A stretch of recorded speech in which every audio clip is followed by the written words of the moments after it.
जग देखन तुम पेखन व्याले विधिहरि शंभु नचावन वाले विधिहरि शंभु इन तीनों को नचाने वाले हो आप। अब तीनों को कौन नचा सकता है? केवल ब्रह्म।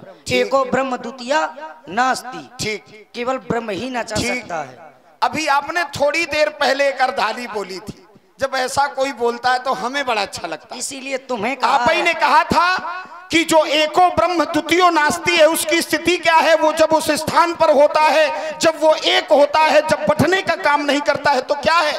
बिन पग चले सुने बिन काना कर बिन कर्म करे विधि नाना, तब वो ब्रह्म होता है। हाँ। यहाँ कोई ऐसा दर्शन दिखाई दे रहा है?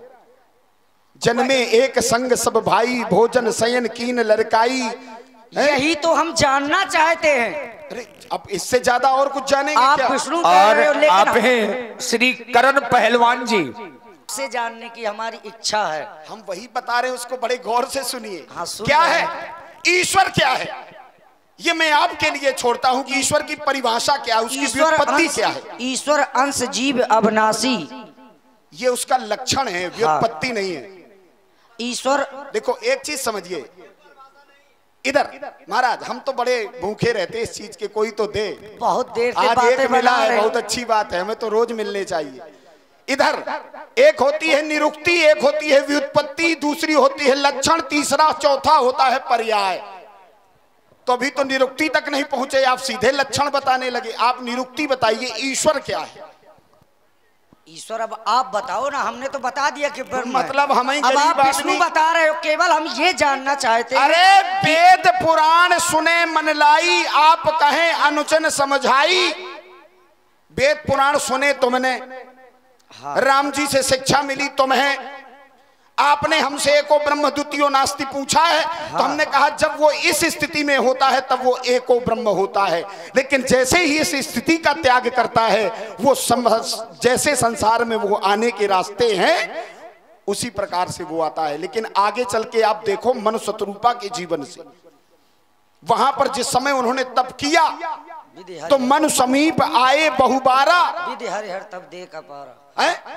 बार बार राजा से कहा कि मांगो मांगो मांगो, लेकिन वहां पर कुछ नहीं हुआ। तब वहां पर ब्रह्म का आगमन हुआ। क्या? अब यहीं से रुक जाओ। हाँ। अब कह रहे हो विधि हरिहर तप देख अपारा, मनु समीप आए बहुबारा। विधि माने ब्रह्मा, हरि माने भगवान विष्णु, और हर माने शंकर। तीनों आए वरदान देने के लिए, लेकिन वरदान नहीं मिला। हाँ। अब तुम कह रहे हो हरि हैं, जब स्वयं हरि आए थे, कई बार आए, तो कहां से हरि हो गए, हम ये जानना चाहते हैं। ठीक, बहुत अच्छी बात। अच्छा ये बताओ, अभी तक केवट ने इनको हरि कहा है क्या? अभी कहा नहीं है। क्या? अभी सबके सामने कह रहे हो कि मैं क्षीर सागर गया था, फुसकार लगाई। क्षीर सागर में शयन किसका है? नारायण का। ठीक हो गया। नारायण और विष्णु अलग है। हो गया। क्या कहना चाहते? मैंने पहले भी वहां कह दिया था। मतलब क्या कहना चाहते? नारायण और विष्णु में ही अंतर है। अच्छा बताओ कैसे अंतर है, ये बताओ कैसे अंतर है? मैंने वही तो कहा कि ईश्वर की निरुक्ति पे पहुंची, आपको खुद खुला खुला मिल जाएगा। अब हमसे वो ना करवाओ। हम केवल नारायण और विष्णु में अंतर जानना चाहते हैं। अब ये नहीं, हम नारायण ब्रह्म ईश्वर देवता ऋषि मुनि महामुनि, अब सब में अलग अलग अंतर है। बात में मैंने कहा ना कि जितने संसार में पर्याय उत्पन्न होते हैं उनका अपना महत्व है। जैसे ब्रह्म, एको ब्रह्म, एक उदाहरण मैंने दे दिया है। हाँ। अब नहीं समझ में आ रहा, ये आपकी चूक है, मैं क्या करूं? अब हमको अब सब कुछ हम ही बता देंगे तो वेद पुराण तुमने कहा ऐसे खातिर सुने आते। हमने तो सुना दिया, जो भैया ने वही सुन लिया। आप कहें बस यही समस्या है, केवल समझा दिया। कहते हैं आंखों की देखी कानों की सुनी, उसमें भी विवेक की आवश्यकता होती है। इसीलिए महाराज हर जगह की अपनी एक महत्वता है, हर जगह का अपनी एक मर्यादा है, और जिसका निर्वाह करना प्रत्येक कलाकार प्रत्येक पात्र का धर्म है। अच्छा, केवल वाक्य चतुर भी है। हमने स्पष्ट रूप से आपको बता दिया कि मैंने जिसे क्षीर सागर में पाया है वो वही था जिसे मुक्ति के लिए बनाया गया है, जो संसार का भरण पोषण करता है, जो मुक्ति देने में समर्थ है, जिससे उपजे हैं कौन? अब ब्रह्मा जी कैसे उपजे हैं ये सबको पता है। अब वही चीज हमसे बुलवा रहे हो। नहीं देखिए, एक छोटा सा तर्क है हाँ, हमारे कुछ ज्ञानी लोगों का। हाँ। कि राम जी और केवट जी में अंतर क्या है? बहुत बड़ा अंतर है। जब राम जी की बहन श्रृंगी ऋषि को ब्याही है, ठीक है, तो ये श्रृंगी ऋषि कौन थे? हाँ, विभांडक ऋषि के पुत्र थे। विभांडक जी एक विप्र थे, विप्र वंश में उनका जन्म हुआ था। सत्यवती इनकी माता का नाम था, जो जन्म देते ही ग्राह बन गई थी सिंह का। उसी कोप में आकर विभांडक ऋषि ने उसके दोनों नेत्र फोड़ दिए थे। तभी से भगवान विष्णु ने उस सिंह को वरदान दिया था कि एक समय में मैं तुम्हारा शरीर धारण करूंगा। तो वो भी देख लिया है सबने। और कुछ महाराज? और कुछ नहीं, यहाँ संतुष्टि होनी चाहिए। अब तुम हमसे कह रहे हो कि सबसे बड़े शत्रु ये हैं। अभी हमने आपके साथ में कुछ ऐसा व्यवहार तो किया नहीं है। ना कश्चित कश्चित मित्रम ना कश्चित कश्चित रिपु व्यवहारेण ही जायन्ते। ऐसा कुछ व्यवहार हमने तुम्हारे साथ में अभी किया जो कह रहे हो सबसे बड़े यही शत्रु है? हाँ, ये बात बढ़िया है। ऐसा और कुछ किया? देखिए, आप हमारे आदरणीय डॉक्टर श्री राम स्वरूप जी जो है? सही है। हाँ, आपने क्या कहा? ना कश्चित कश्चित मित्रम ना कश्चित कश्चित रिपु व्यवहारेण ही जायन्ते। व्यक्ति को केवल व्यवहार से ही शत्रु और मित्र माना जाता है। अभी हम शांत खड़े थे, कह रहे थे सबसे बड़े बैरी ये हैं, दुश्मन ये हैं। अब लक्ष्य लगा रहे हो। हमने क्या किया था? अब तुम सौगंध खा रहे हो हमारे पिताजी की, तो गुस्सा क्यों ना करेंगे? किसी के पिताजी की सौगंध खाओगे तो।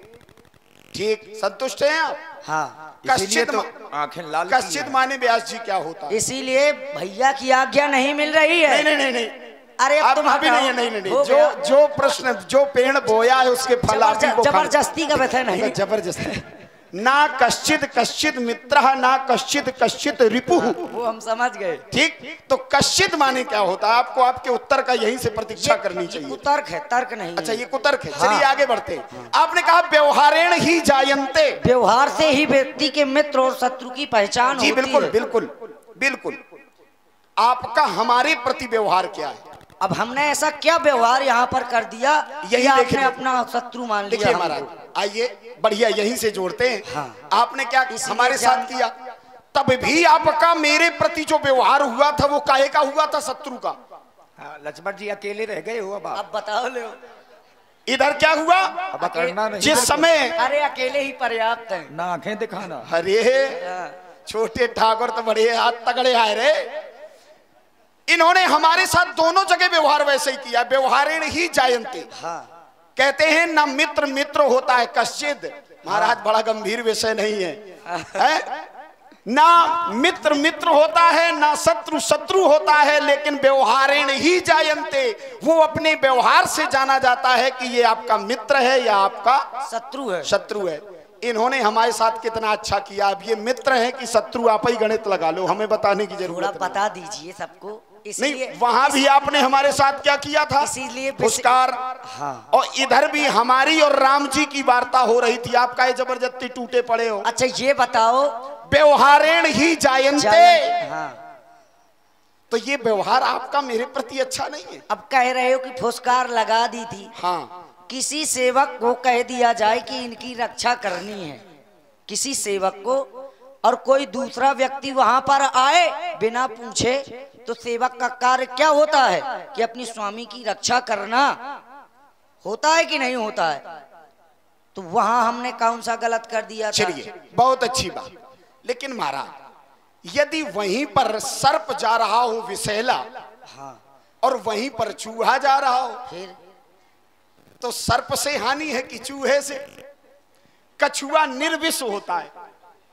कछुआ सबसे शांत जीव होता है। आज तक किसी को कछुआ ने काटा हो तो बताओ, कछुआ के काटने से कोई मरा हो तो बताओ। काटने वाला विषय तो जो नहीं है निर्विष है, देखिए वहां विषय काटने वाला थोड़ा है। अब हम आपकी बात का उदाहरण बड़ी अच्छे से देंगे। काहे कला रहे हो महाराज? हम तो आप घुमा रहे हो, कह रहे हो काटने हाँ, से हम भी विषैला होता, वहां विषय काटने का है ही नहीं है। देखो, स्वामी संकट का है, आपने वही बात रखी है ना। करने के लिए छोटी सी चीज भी बहुत कुछ कर जाती है। हाँ ठीक, संतुष्ट नहीं है। चींटी छोटी होती है लेकिन हाथी को समाप्त कर देती है। हाँ, अब कछुआ तो ऐसा है कि बड़ा भी होता है। ठीक, यानी कि कछुआ आपकी नजर में विषैला होता है। विषय ये कहाँ कह रहे हैं कि अच्छा, ये नहीं है, ये नहीं कह रहे हैं। ठीक। दूसरी ओर आपने हमारे ऊपर कहा, बोले मैं वहां सेवक था। हाँ, इसीलिए कहा है सेवक धर्म कठोरा। सेवक का धर्म इसीलिए कठोर होता है। क्यों? क्योंकि उसके पास दोनों लक्षण होते हैं, किसे स्वामी तक पहुंचाना है और किसे स्वामी तक जाने से वर्जना है। अब महाराज हर बात का, हर एक चीज का उत्तर जो है वैसा ही नहीं होता जैसा हमने सोचा होता। तुम हमें आदेश दो तो ये तुमको पार करे चाहे ना परे, एक बार से मैं इसको पार कर दूं, बहुत देर से हो गया है। हाँ राम जी दे दो, नहीं आप दे दो, तुम इन्ने उठाओ धनुष, हमने उठाओ, हो ही जाए दो आना दो की। बहुत बढ़िया, आइए हम तो फिर तैयार हैं, हम तो फिर तैयार महाराज। और फिर जो बता दो पार कैसे जो, तो अभे ने कर जाओ, मार धार करेगा का हम ही मिले आते। नहीं नहीं नहीं, अगर हमें मार दोगे तो गंगा के पार कैसे जाओगे?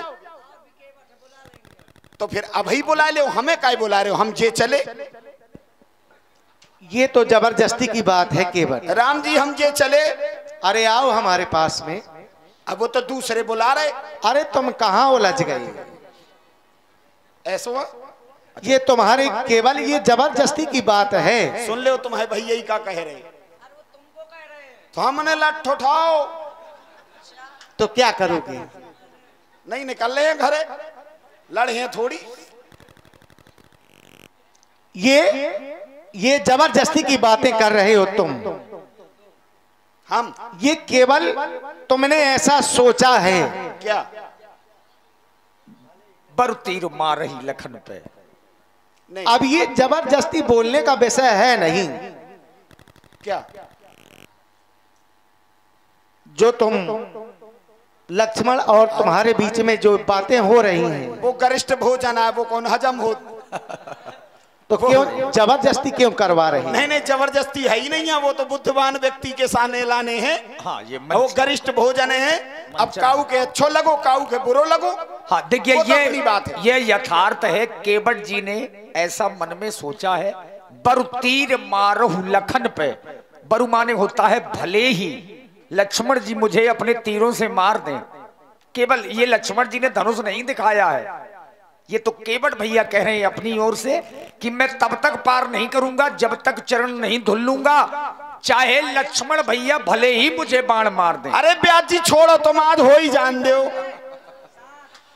केवट भैया हम तुम्हें मारने के लिए नहीं आए। नाव ना नारी, नाव ना नारी, जाना हमारी बने जो नारी तुम्हें बिठाने से। नाव हमारी बने जो नारी तुम्हें बिठावे से। रोजी रोटी चलती है बस नाव चलावे से। प्रभु में पांव पखारूंगा, प्रभु में पार उतारूंगा।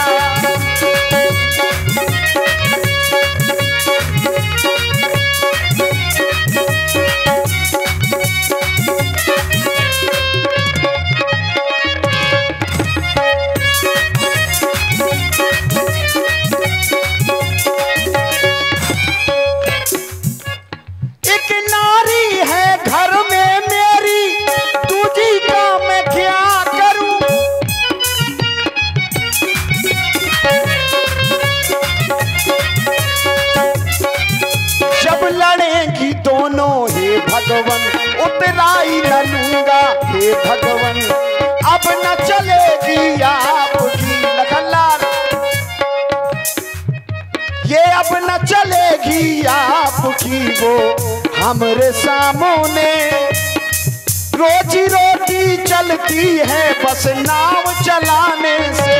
प्रभु में पाप बखारूंगा, सवई नौका चढ़ाऊंगा।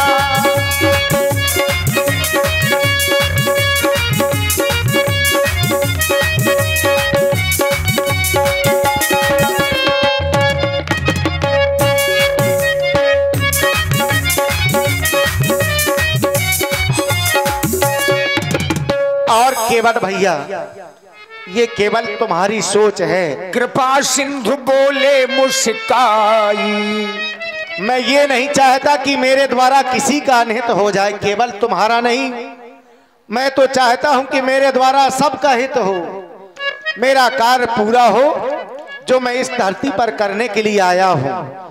केवल मेरे चरणों को आज तुम धुलो नहीं, मैं तो आदेश दे रहा हूं, अपना कठौता ले आओ और पखार लो मेरे चरणों को। जय हो महाराज, जय हो। यही तो हम चाहते।